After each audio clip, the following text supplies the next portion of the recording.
You really have to put yourself out there, and you have to kind of put your neck on the line and like be prepared for negative feedback and positive feedback and people, looking at you and judging you and thinking about your face and the things that you say.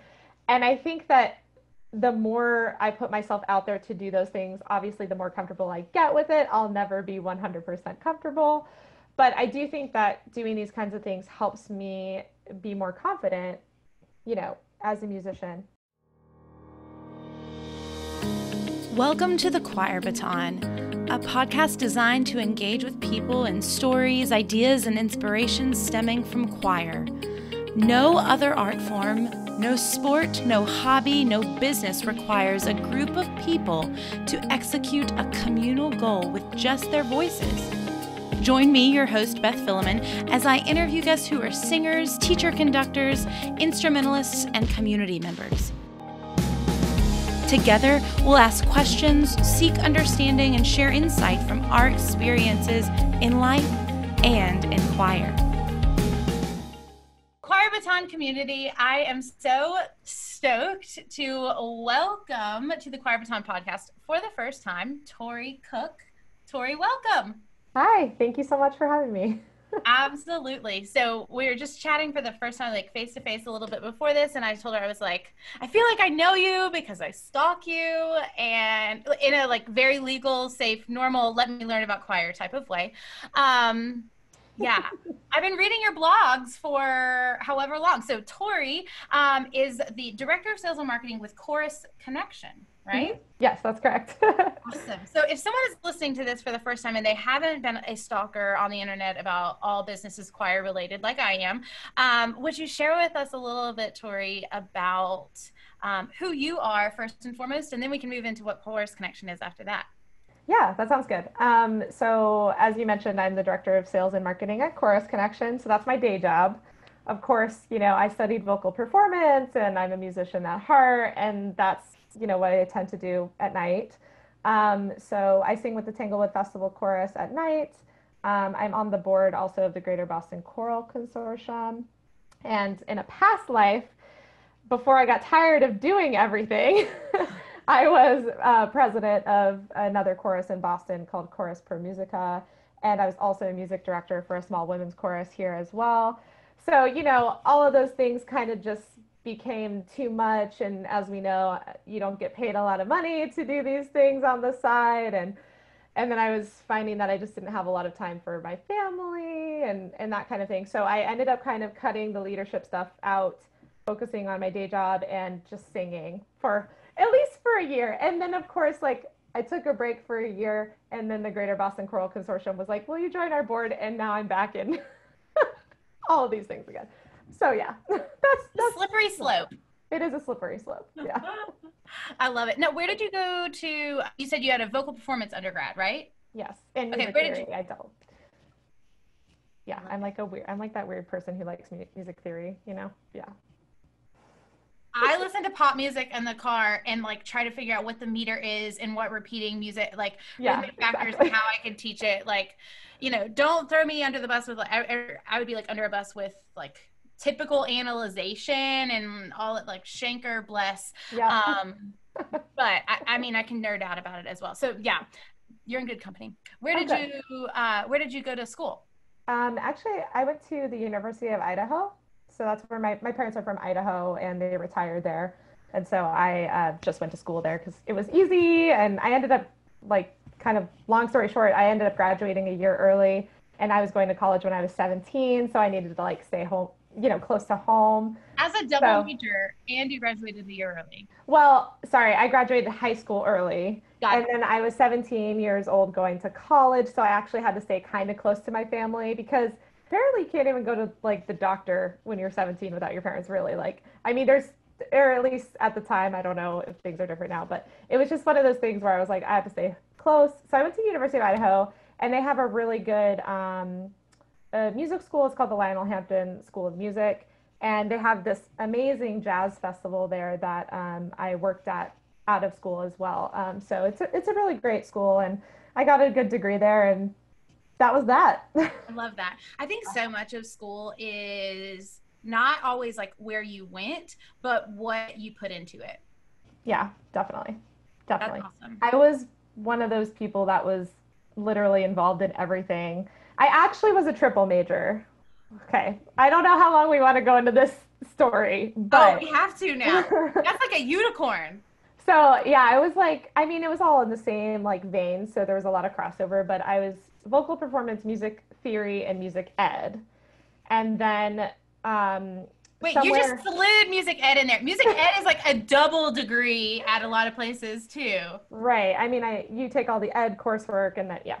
So I basically did all the coursework for music ed, and then I did my student teaching, or not student teaching. I did like hours of observation in the classroom, and I just decided like working in the public schools was not for me. Um, I still believe that is the case, and I just dropped it, and I just didn't do my student teaching. So Wow. So yeah, I think that's such a great story though, because so many times people think like we had Maria Ellis on here and that was kind of her. She's like, I don't want to teach in a classroom sort of thing. And we also have people that get into the classroom and they're like, I don't want to teach in the classroom. So that's why stories like this, I think are really, really special. Just for someone listening to this, because we have a lot of young music ed students that yeah. listen and that are struggling with the same emotions, right? What was it for you that helped you be like, yes, I do not want to teach in public schools or, you know, even private schools or schools like this. And it does not make me any less of a person or musician or anything like that, because I think that can be a pressure that a lot of people face. Yeah. So it's kind of a weird story and like sort of sad, but I'll share it just because it's honest and, we all deserve a little honesty. So I think that for me, I've always loved music. I've always loved teaching. I'm definitely an educator at heart. I love teaching adult choirs. I think I would even like teaching kids too, although I haven't really done it. But when I did my hours of observation at the school, I had a situation where one of the young students actually told me that she was pregnant. And then I had to talk to my music ed teacher to figure out what I was supposed to do.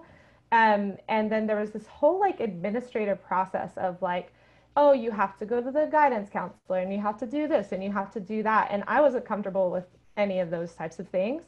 So it was just something that I was like, I can't handle like this adolescent stuff that's going on. Like I teach music. I don't know how to do any of this stuff. And of course I'm like 21 at the time.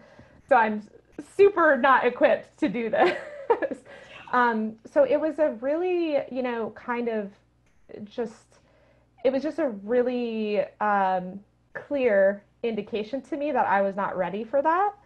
Um, and there's so many other people out in the world that I think could do that and would, maybe not enjoy, but like would be so good at managing that situation. And that's just not something that is a strength of mine. So, I have chills. I'm serious. I have chills hearing that story. Every time someone on here goes like, I'm not, I'll just be honest and share it.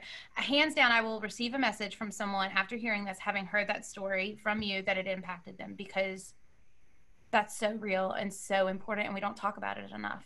yeah, yeah. And there's so much that you have to deal with as a school educator. I mean, there's so many just situations you have to deal with kids that you really have to be prepared emotionally to handle it. 100%. 100%.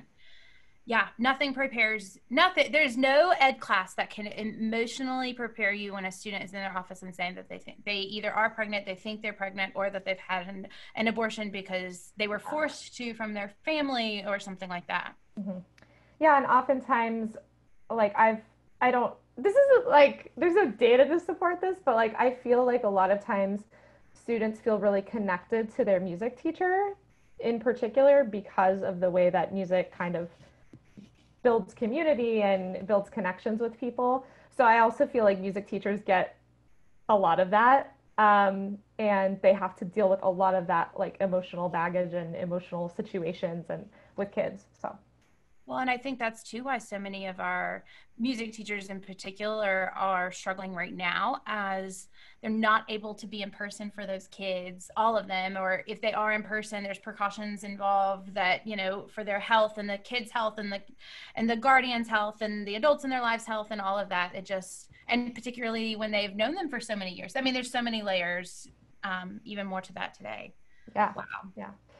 Wow. Yeah. So, you know, it's one of those things that like you can love music and you can love teaching, but you know, just finding the right path is really important and doing what feels right. And I definitely do not regret that decision. And I, you know, have gotten other opportunities that I've really enjoyed because I didn't go down that path. Like teaching a women's chorus. I've taught, you know, like theater productions, vocal coaching, that kind of thing. I've done like a private voice studio, those kinds of things that maybe I wouldn't have even had time to do had I been teaching in public schools. So, you know, there's so many musical paths that you can take. It doesn't have to just be public education. But if you do like that and you do enjoy that, we need some great public education teachers too.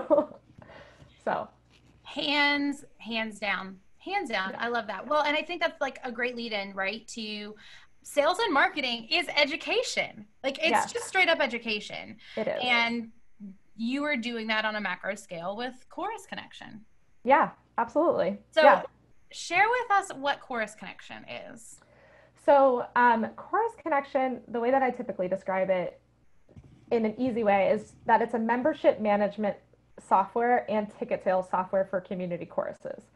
So it's a place where, you know, choral leaders of community choruses can manage all of their data in one place, all of their members in one place, all of their ticket sales in one place. And they can also, you know, bring their members into the online community to connect with each other and to make sure that they're staying in touch with the chorus for all of the like announcements and calendar and, you know, everything going on with the choral organization. Because running a choir is running a business, whether you are in school, community, or church. Yes, and this is also something they don't teach you in choral programs is all of the administrative stuff you have to do for running a choral organization. Yep. Yeah. I think truly if you are running a large scale program, and even in some instances like smaller programs, and I mean just from sheer numbers, and then with numbers brings expectations for that. And quite frankly, if you have large numbers, you're probably out in the community promoting yourself at a certain level, but you can't do it all, and you have to give up some level of it. And that's hard for control freak choir directors. And you have to be ready to give up some of, I know, right? You have to be able to give up some of the musical aspect or the organizational aspect or things like that. I mean, there's so many different levels. So I don't truly know. You've been involved in Chorus Connection from early stages, correct? Yeah. So the company actually started in 2013 and I joined the team in 2017. Okay. Awesome. Awesome. Yeah. And then, you know, it costs. Duh, it's a business. Yeah. It is a for-profit business, right? I don't believe it's a 501c3. Right. It's a for-profit business. Yep. Yeah, which there's not very many out there. Yes, correct. In terms of what we do. Well, like in what you do, but even just normal, like nonprofit choir organizations out there. That's true. Yeah. There's not a lot of businesses. I think it's because it's such a niche market that it's tricky. I mean, for businesses to survive, you're never going to be that company that's going to be like $1 billion company or a multi-million-dollar company. Even it's not. We definitely don't do it for the money. even arts organizations that are for profit are still working with nonprofits. Yeah. So everything you do has to work for a nonprofit organization, including your pricing models and things like that. Right. Right. So I think this is so important for every single listener to hear this next episode, because we're going to get into like nitty gritty, not really nitty gritty, but like overarching things from even an administrative perspective. And this is not an ad. This is not sponsored by Chorus Connection, right? Like I just believe in supporting organizations, because I don't think there's any others are very on, at least that don't have the length of time that you guys have been involved in this niche. But I think that because what we do in choir is a small business, is so administrative, everyone can learn something from what you're about to share with us a little bit more. So Yeah. let's talk about what, like, you gave a broad overview of what Course Connection does involve. Like, can you walk us through a little bit more of it as well? Of like the product or the content we create or I mean, all the well, above? content you create is like a whole other ball game too, of how you give back to this community, Yeah. which is amazing. Let's talk about the product. So, like, let's say again, this is not an ad, but I Yeah. think that it's important for people to know. But it is an ad because I'm supporting other course organizations. I believe in what you're doing. It's really important. So, let's say I have a group called 6 Week Sing, and which I do, and I say, hey, Tori, like, I want Course Connection. What do you need from me? Yeah. So usually, I make sure to talk with all organizations to make sure that we're actually a good fit because even though we serve a niche market of the choral world, the choral world is a niche market. Amen. But then we're even more niche than that because we specifically work with community choruses. And even within that, that doesn't mean every community chorus is going to be the right fit for us or we're the right fit for them. So we always kind of walk through a lot of the operations and see if we're a good fit. So we are a good fit for organizations who very much operate in a community-based setting. So we're talking adult community choirs, or children's choirs that are community based, not like public school choirs, for example, that really uh, use their members to run the organization. So, and what I mean by that is they rely on their members for member dues, they rely on their members to help sell tickets, they rely on their members to help get donations. A lot of their members are all of the above. They're a ticket buyer, they're a patron, they're a member. And so we really just kind of help keep all of that data in one place and just make it easier for the lives of administrators. Um, so just like a couple things that we offer to get a sense of like who uses this. The first thing that's a very robust feature that we have is member dues and payments. So anytime you're collecting fees from, yeah, When are we fees, not saying give us money? exactly, exactly. It's like, we're charging member dues or we're charging music fees. Like we have an upcoming concert coming up. We got to make them pay for their music. Just to kind of organize it, keep it all in one place. It runs incredibly advanced reports of who has and hasn't paid, and it like reminds people to pay when they log into the system. So it just completely gets rid of like bookkeeping for member payments, which is a huge thing. And the same thing could be said for our ticket sales feature too. So people can sell tickets as well, but it also has that reporting so that you can keep track of the financial stuff as well. It's not accounting software, so that's a whole other ballgame, but it helps you kind of just keep track of who owes what. Well, that's huge though, right? Yeah. Because you've said the word like 3 or 4 times now. That's like making my MBA attending school like heart happy. And then like my music teacher side self being like, "Bleh," and that's the word, the D word, the Yeah. 4 letter D word, data. Data, exactly. Yes, yes. Have you always been a proponent of data?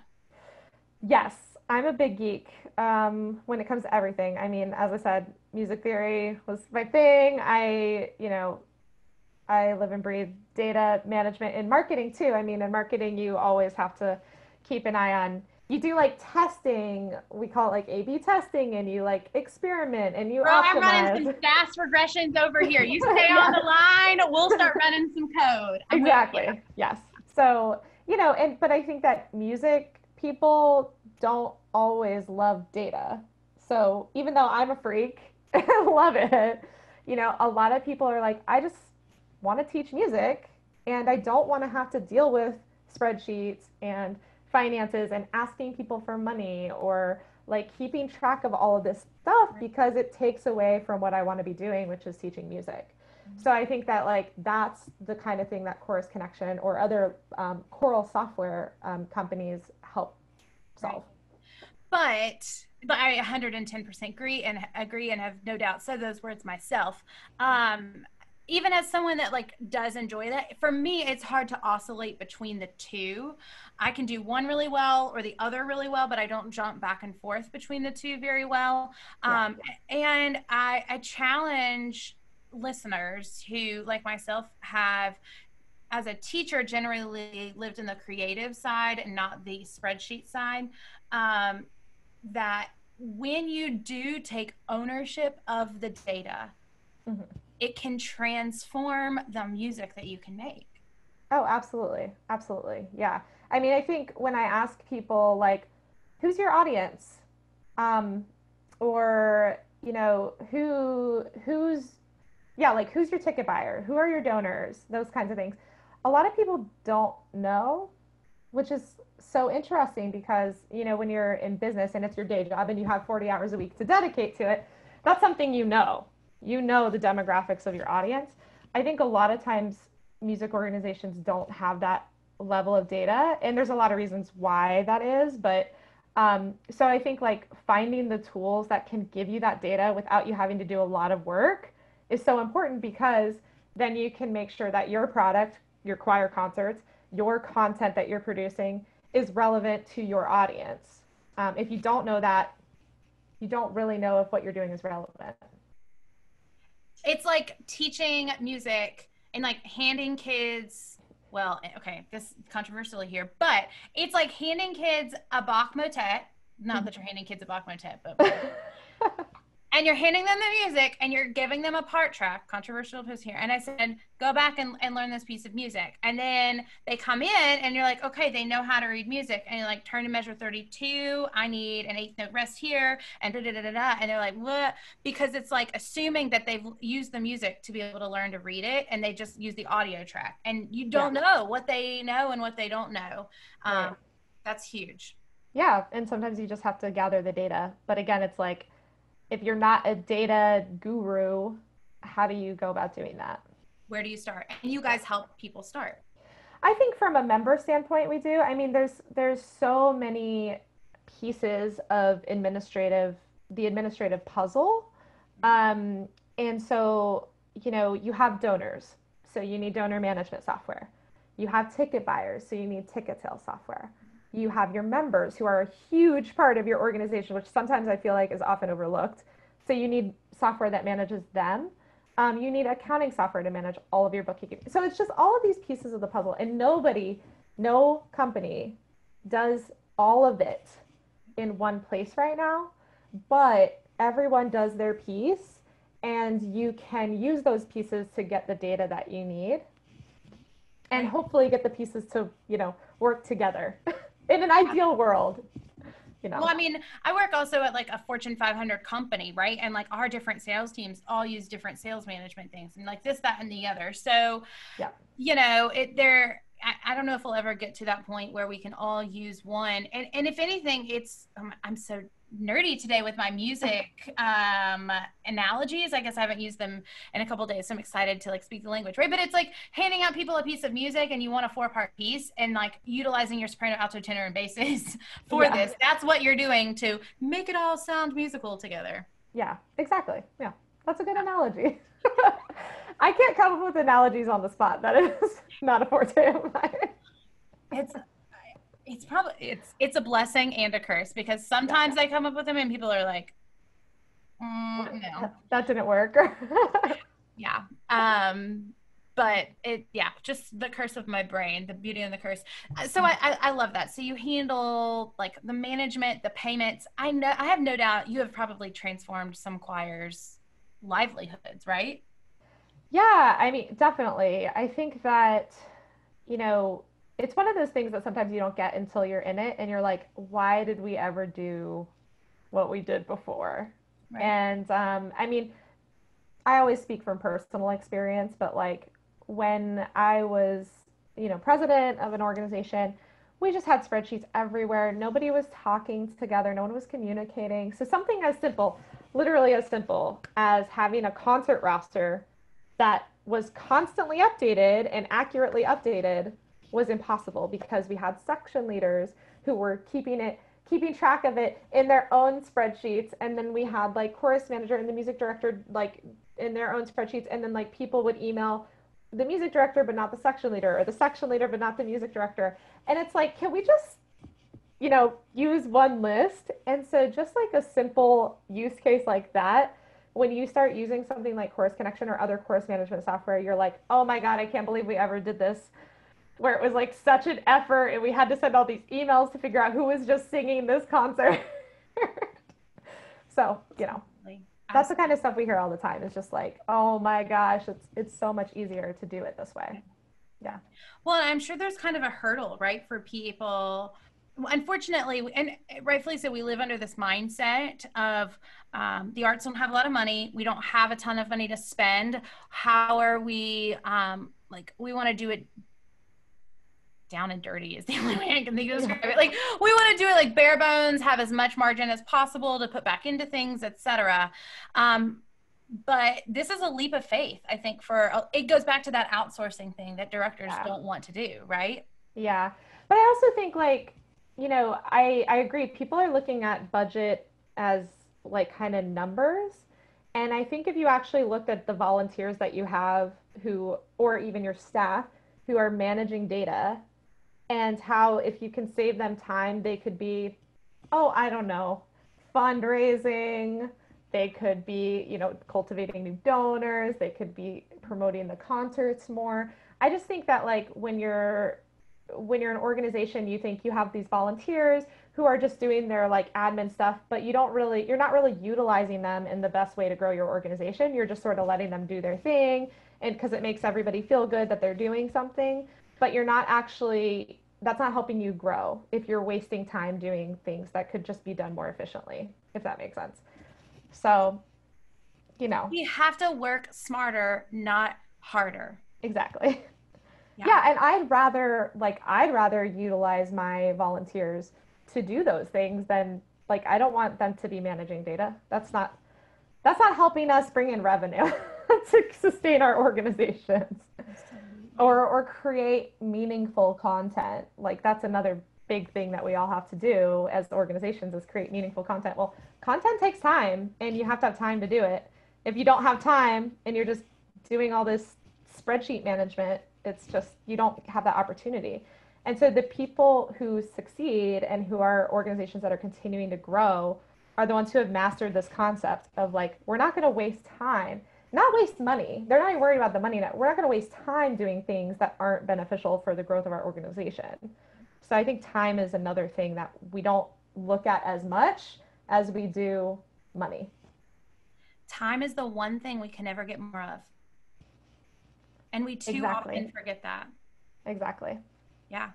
Well, you literally like led us perfectly into this next thing is that, and one of my other favorite things about Chorus Connection is I've never given Chorus Connection $1, just not because I wouldn't give you $1, but just because I haven't been in I've only been a community choir leader in this sense until recently, and been primarily in church and schools and watching and learning and growing and like what you guys are doing. But you and I think Choir Baton align very similar in this, is that like we also just want to support the community and give back and create meaningful content. Yeah. And for years you have been creating incredibly meaningful content on Chorus Connection. So thank you. Thanks. Yeah. Oh, thank you.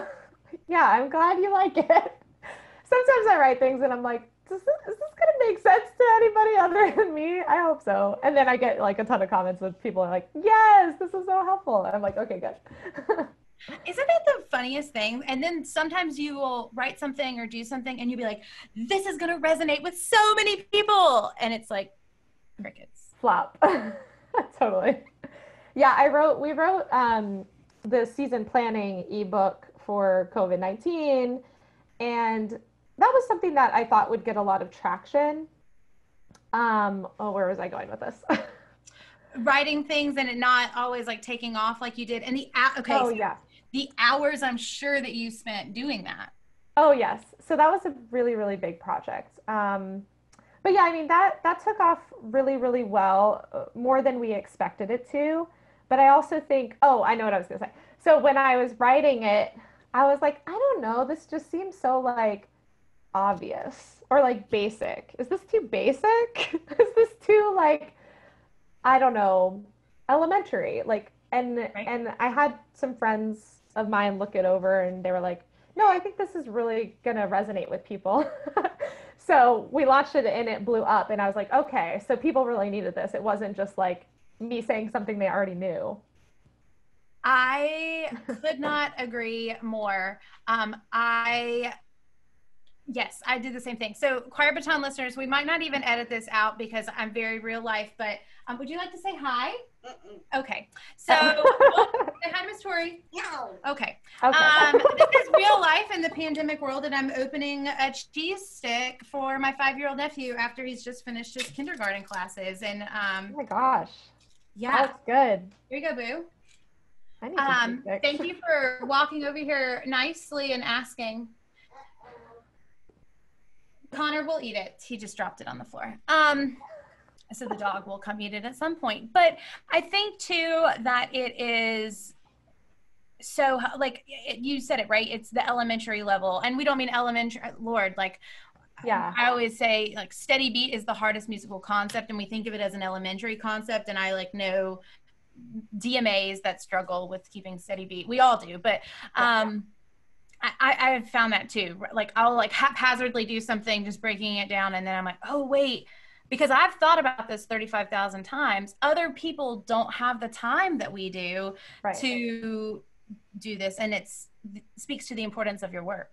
Yeah, totally. I mean, I'm really lucky to have a job where I can sit down and focus on creating useful content, but also just kind of strategizing of what I would do in this situation. And, you know, a lot of it obviously comes from real life experience. But when I was president of a choir, I certainly didn't have the time to sit and write all of my volunteer contingency plans and my marketing strategies and all these things as a volunteer, already working probably like 20 hours a week.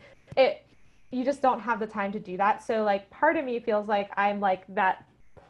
Well, first of all, I get paid to do it. So it's great. Yeah. But it's like I'm your person who's like, if you don't have the time to do this, I'm going to create it, because if you need it, probably a million other people need it. So absolutely. Absolutely. Well, and I love so if you've not signed up for the Chorus Connection newsletter, you hop over to their website, sign up. They come out the first day of every month, or sometimes it's like the day before if it's on a weekend, right? yeah, you can basically subscribe to get an alert every time something new comes, or like a monthly digest, and it's the first of the month usually. Yeah. Ooh, maybe you've changed it and there's more things I could be getting. I need to go in there and adjust my settings. But it's always like I open every single one of them because I know that there's valuable content, and I know we all get 3,000 emails a day. And so as someone that also does emails in a variety of settings, I know the time that it takes to do that. So it's always so well written, so well organized. And one of the ways you guys have always been leaning in, but you've particularly leaned in the last 7-8 months for the choir community, as COVID and the pandemic has truly affected choirs. And I think, thank you first and foremost, because I always learn stuff from it, but I'm curious, like, what has that been like? What have you observed and seen? Yeah, it's been tough for everybody, I think, but it's also, you know, provided us with a lot of interesting new ideas that I think were kind of needed for our choral community. Like, I kind of feel like choral communities as a whole, we adopt these best practices over time and they just become us, and we don't have time or energy or the will to really innovate and think outside of the box. So we're like, okay, we do a standard season launch and we do our 4 concerts or 3 concerts or whatever, and this is how it works, and we're status quo. We're just very much status quo right now. So I think that it's actually given us this incredible opportunity to sort of reevaluate what choral organizations bring to our community and what our value is.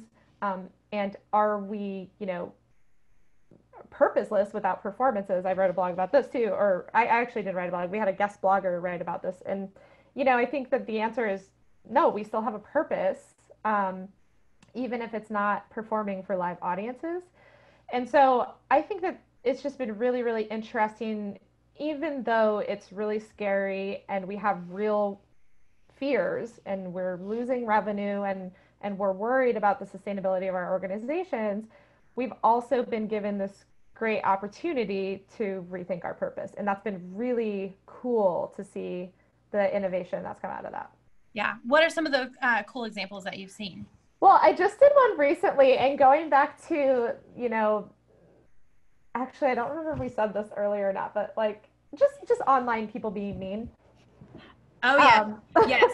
So, Before we started recording, we were just talking about certain things, and I told her, for context for people listening, I was like, I care about I care about growth for Choir Baton, but I'm also not like always worried about numbers because like sometimes people in choir can be mean about certain things. So that was the context she's alluding to. yeah, and I think like online people can just be mean because they don't necessarily know you and that kind of thing. So recently the coolest thing that I've heard about recently is the concept of drive-in choirs. And they use it's really not about the drive-in piece as much as it is about finding technology to be able to sing in a socially distanced way, in whatever way that is. If you're driving in, if you're in a building with 10 different rooms and you have 10 different singers in every room, the technology is there. And so the people who have started doing these drive-in choirs have really laid out the technology to do socially distanced sings. And so we did a blog about it, and I interviewed a couple choirs that are doing it, and it was so cool. I mean, really, it's even very simple technology. It's basically like wireless microphone, FM headset or FM radio or car radio, and you can hear everybody and you can sing synchronously together in time, no lag, away from each other, right? And it's like, I don't know, it was just one of those things where the NATSNEB webinar happened like back in May, the very first one where people were like, we're not going to be able to sing for 2 years. And it was like kind of a panic situation. And then, these audio engineers were like, well, nah, we're going to find a way. We're going to find a way to sing together. And they did. And I think that that's so cool. But when we launched that blog, it was totally a mixed bag. People were like, oh, I can't wait to try this. And then there were people that were just like, no, this is dumb.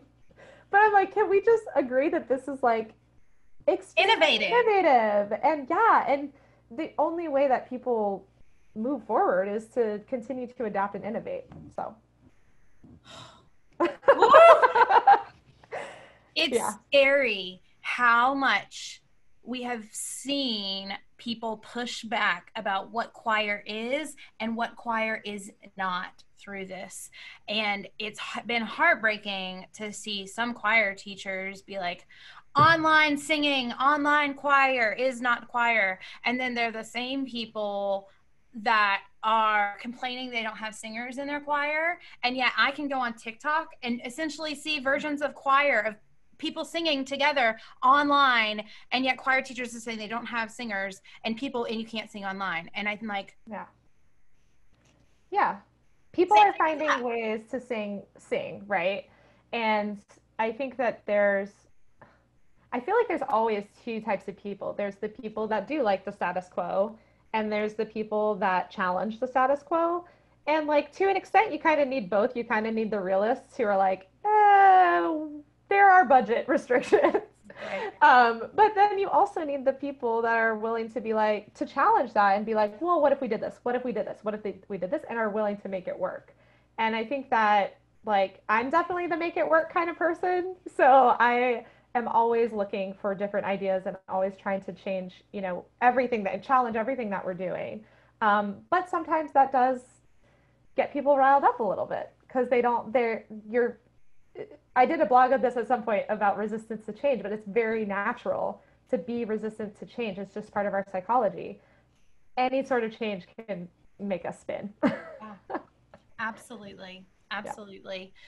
You straddle my two worlds, right? Of like business and choir as someone that loves both. What has being officially in business, right? I know you've always done it through nonprofits and stuff, but particularly within this role, what have you learned that has helped you as a musician? Oh, through my work in this type of work? Yeah. It's interesting. It's a very good question. That I can apply. I know. I like that I can apply to my musicianship. Well, I think probably a couple things. I would say that the first is that I'm I've always been someone who has severe stage fright. I love singing. I love singing with people. I love singing by myself, but I do not like performing. So I think that like to perform or to be a musician, you really have to put yourself out there. And I think that the same can be said with creating content and in the business world, like doing this with you. You really have to put yourself out there and you have to kind of put your neck on the line and like be prepared for negative feedback and positive feedback and people, looking at you and judging you and thinking about your face and the things that you say. And I think that the more I put myself out there to do those things, obviously, the more comfortable I get with it. I'll never be 100% comfortable. But I do think that doing these kinds of things helps me be more confident, as a musician. So I'd say that's probably the biggest thing. Yeah, I love that. It's huge. It is terrifying and exhilarating to put yourself out there like that. Yeah. Yeah. I hate it, but I do it because you have to grow. I love knowing that like little background about you because we also make up stories about people that we don't know, not intentionally, right? But Yeah. like it's just how we categorize as humans. And I would have never suspected that about you, and knowing that and hearing that. So thank you for sharing that and being vulnerable within that. But now as I'm reflecting, I can see like the ballsiness of your content change probably as you've even owned that more and more. Yeah, totally. Yeah, I think especially when you first started any job, you're kind of like questioning what are the boundaries you can push. And definitely when I first started doing it, I was more cautious. I was, trying to make sure that I understood what would fit in the brand and what the audience would like and everything like that. And now I think that people have gotten to know me and Chorus Connection well enough that they give us a little bit more allowances to think outside the box. Like if I had written this Drive-In Choirs blog 3 years ago, I think everyone would have been like, this girl is whack. She is like, who is this girl? But I think now people are more receptive to that. So, Yeah. Yeah. I love it. I'm here for it. Like yeah. I have loved like you're changing, like and I hadn't thought about it really until this conversation. And I just, it's really powerful because I think we need more of that thinking out of the box. We need more people sharing their thoughts and opinions. We need more women. Yeah. Say it again. We need more women. Yes. Because you're probably you're one of the most prolific choir bloggers, and then hands down probably the most prolific female choir blogger that I know of. Oh my gosh. I don't know of anyone else that's written as many blogs and stuff on choir things as you have done. Wow, that's crazy to think about, honestly. I've never thought about that. Okay, now you're scaring me. I'm celebrating you. Because it is true though. And I hadn't intended for us to talk about this, but we as women, I think sometimes show up differently. Well, I know we show up probably differently than our male counterpoints, points, whatever. Yeah. And there is so much. I have this saying that I'm like, sometimes I just need to channel my inner white male. I need to channel my inner white male. Yeah. Yeah. Well, and currently I am the only female at the company, but I will say that, my colleagues are really, really supportive of me. So, I mean, I've certainly had experiences in the past where everything I produced, content was put into question. And some of that maybe was because I was young. Some of it maybe was because I'm a woman. I think some of it definitely was. I'm not going to give you specific examples. Yeah, I won't ask. That happens. Yeah. But I have really supportive coworkers who trust me, and if I'm ever like feeling like nervous about putting something out there, they're pretty much like, trust your gut, and we like it, and we think other people will like it, and you do you. So that's been really nice to have a supportive work environment where, it's really probably,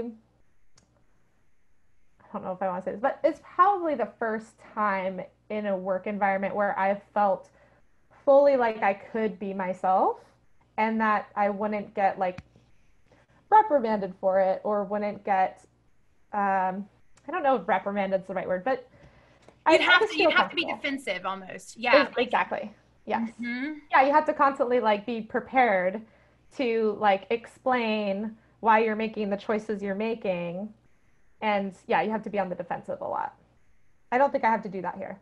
That's amazing. That's amazing. I think, yeah, it's such a testament to the fact of there are so many amazing allies out there in regards to supporting people on the binary gender spectrum, but like then the entire gender spectrum as well. And it's shout out to those people, to your colleagues, right? And then people I've worked with, et cetera, because that difference goes beyond just the one relationship, but expands even greater.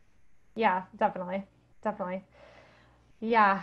There's so many, there's so many things we need to fix right now. Yep. Too. But by you showing up and writing those blogs, Mm-hmm.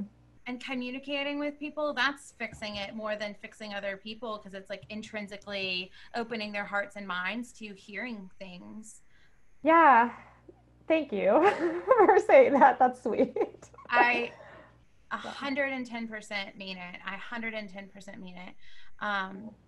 Yeah, I just think, like I said, I've been a fangirl of what you guys are doing at Chorus Connection, of how you give back, of what you do. I love the inclusion of technology and data, because I think if we want to continue to make a big impact in the world for choir music and music in general, but especially, you know, communal singing and community singing is my heart and passion.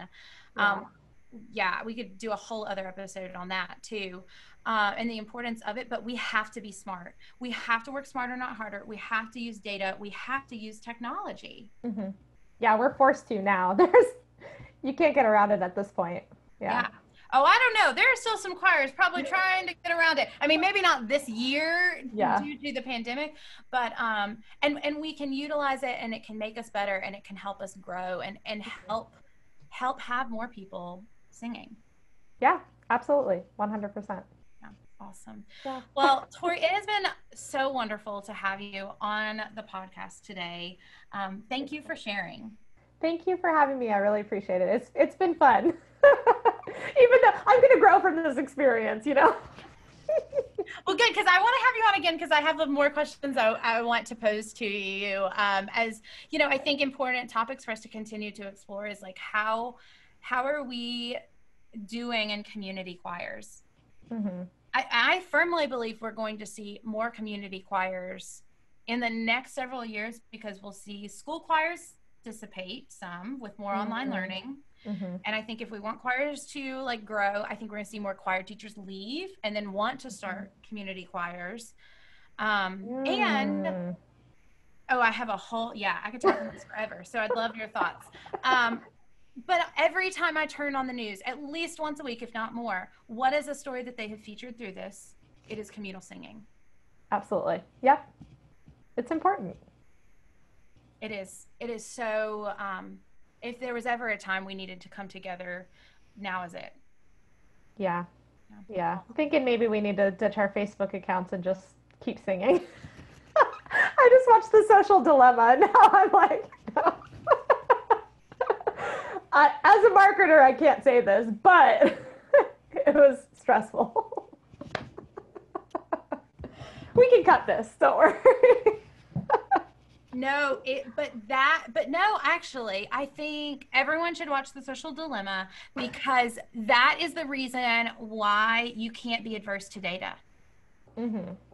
And I think we live in a community, and I say this because I have lived in that community up until like the last 5 years, that I have thought, what data could they get about me that I don't really know? We don't I think every choir teacher, in addition to taking business courses, should make sure they take statistics. Yeah. Like statistics are so important. And I just had my first statistics class a year ago.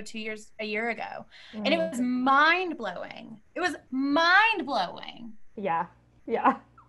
You could go down a whole rabbit hole of all the things you could do there in the But choir I world. think that is the language our world is speaking. And if we want to Yeah. continue to substantiate all those beautiful news stories of people singing, and we can come and bring data to the table, I mean, watch out, Apple.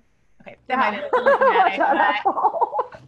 I'm coming for you, Tim. Ah, wait, are we saying that we need some sort of choir social media app? Wait.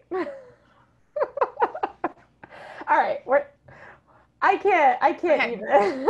Okay, yes, clearly we could yeah, okay. So we will have a full other conversation on Yeah. about this. Tori, people, we will link in the bio where to find where to sign up for Course Connection, to get the newsletter. If people want to learn more about the software, what's the best way for them to do that? I will also send you a link for that, but to just Great. email me, honestly, at Tori, Tori, at chorusconnection.com. That's the easiest way to get in touch. And I'll actually be the one personally talking to you and, showing you the product. But also, most of the time when I talk to people, I just talk shop. So email me anytime and we'll talk shop. I love it. I love it. Yeah. And go check out her blogs. They are awesome. Reading through them, so many great ideas, thoughts, etc. It's again, it's that giving back to the community beyond the software itself. Yeah, definitely. Awesome. Thanks again, Thank Tori. you. Thanks. Have a good one.